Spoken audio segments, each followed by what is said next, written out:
The story begins by painting a picture of the park itself, the place at the heart of the mystery. At first glance, it looks like any other neighborhood park, a place meant for laughter, games, and the carefree joy of children. The swings hang loosely from rusty chains, the merry-go-round is faded but still standing, and tall trees surround the area, casting long shadows across the ground. Yet, behind this ordinary appearance lies something far more unsettling.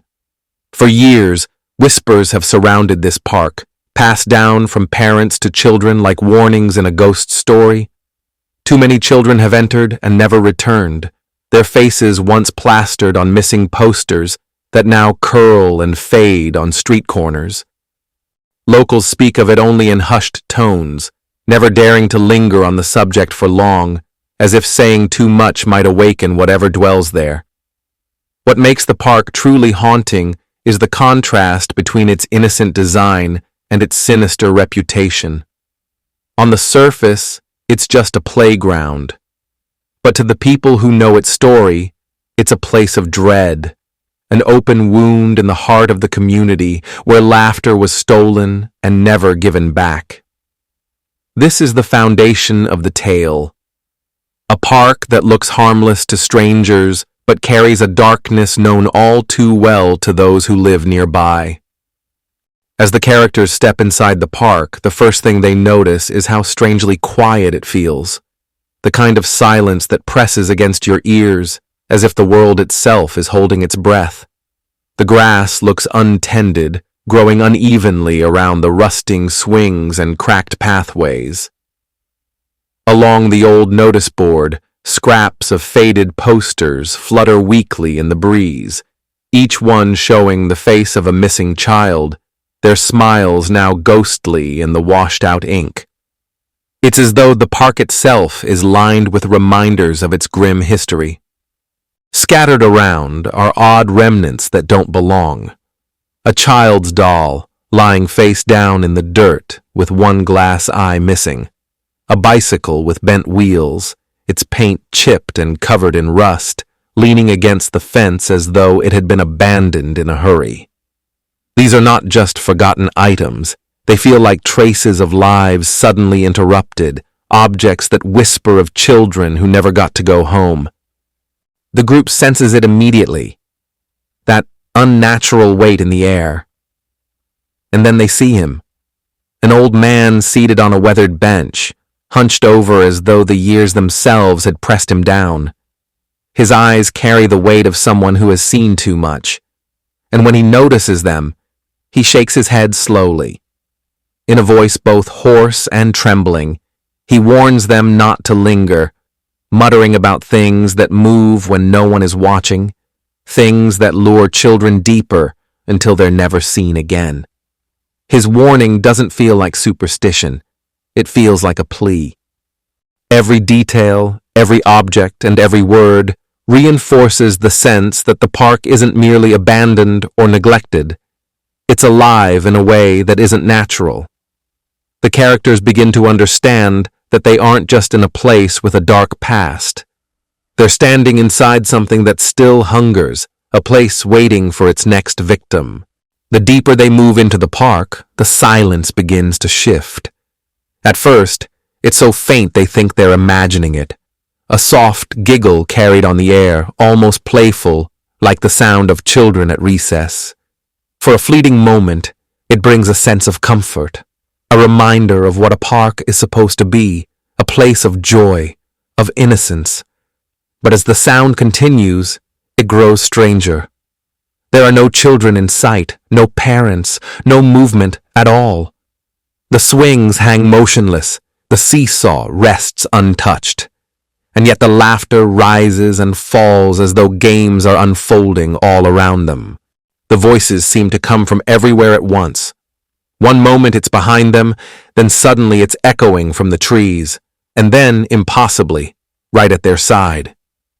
It isn't just one child, it's many, a chorus of young voices, some shrill with excitement, others soft and distant. But hidden beneath the playful tone, there's something else, something almost desperate, as if the laughter is stretched thin, forced, covering up a cry for help. The group follows the sound, unable to resist, pulled by curiosity and dread in equal measure.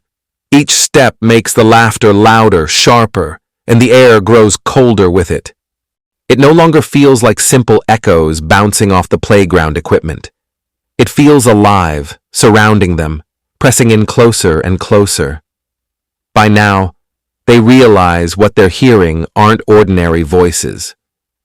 These are the echoes of the missing children, their presence lingering in the park, unable to leave. And just when the sound reaches its peak, the laughter shifts. What began as playful giggles twist into faint sobs, soft cries that vanish as quickly as they come. In that moment, the group knows the truth. The park doesn't just remember the children it has taken. It still holds them, their voices forever caught between joy and sorrow, calling out to anyone who dares to listen. The tension builds as the group moves further into the park, their nerves frayed by the disembodied laughter still ringing in their ears. They try to stay close together, but fear has a way of scattering attention.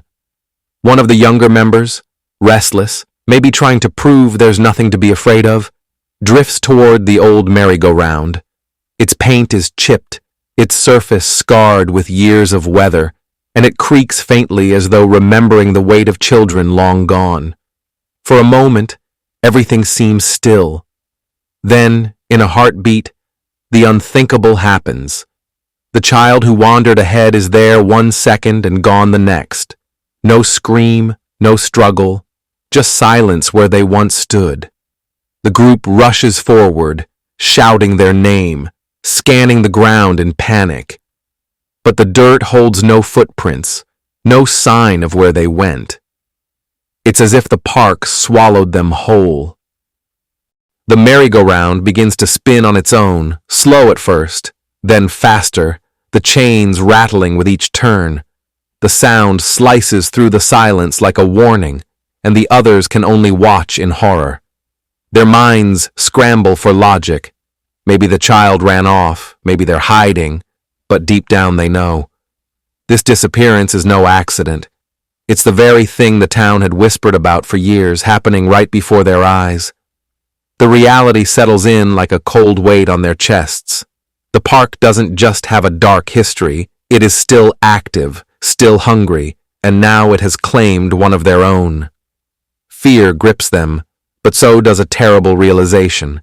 If the park can take someone so quickly, without a trace, then none of them are safe. Panic sets in after the sudden disappearance, but panic doesn't lead them out.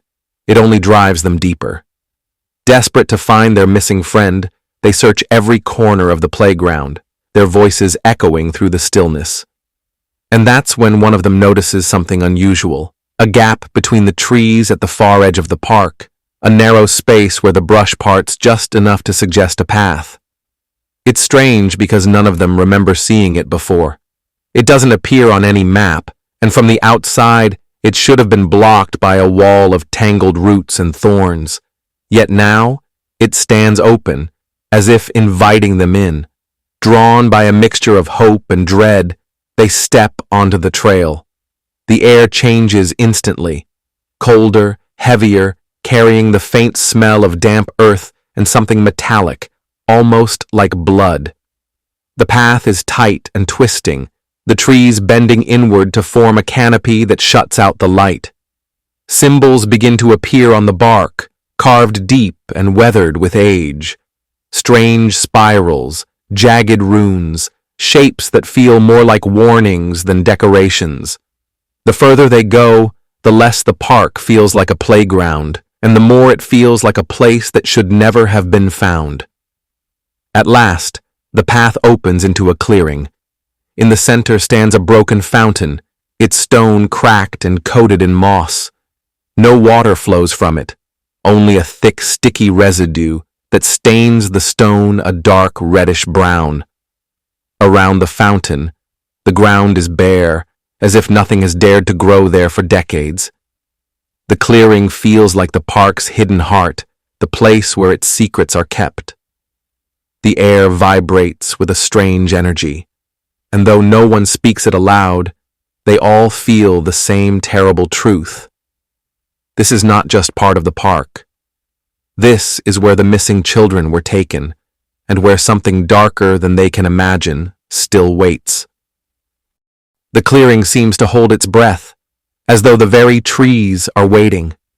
The broken fountain looms in the center like a monument to something ancient and unspeakable. The group barely dares to move, but then the air thickens, heavy with a pressure that makes their skin prickle. Out of the dimness at the far edge of the clearing, something begins to take shape.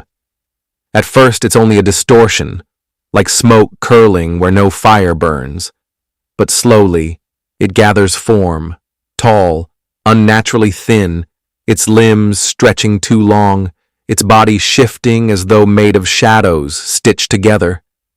It doesn't walk so much as glide, and wherever it moves, the light around it seems to bend away, swallowed whole. The group realizes they are face to face with the reason the park has always hungered.